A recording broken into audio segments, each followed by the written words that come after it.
Hey, it's Lori Frederick. In this video, I'm going to go over a couple of mistakes that people make when they're trying to stretch out their hip flexors, which is the front of your hip. Most of us are tight in our hip flexors because we're sitting, driving way too much.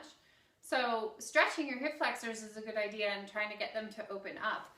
The big idea is that you want to lengthen in front of your pelvis up here. And you want to lengthen the top part of that that's always crunched when we're seated. Now, a lot of people go into different hip flexor stretches and, they're thinking that they're stretching their hip flexor in this position, but they're not exactly getting this joint right here. So one of the best setups that you can do is actually stay more upright. And then you want to take your shin and have it straight back from your knee. You can even try to internally rotate your leg a little bit so your foot's a little wider than your knee. But if it's straight behind it, that's great.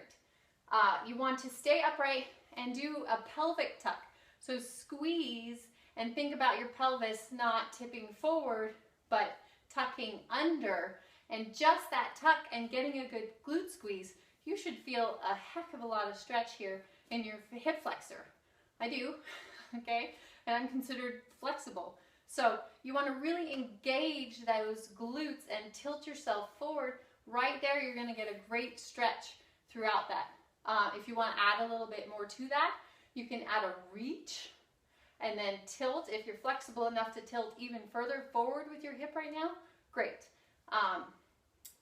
Then you can add your bend forward. But you really want to get that tilt first.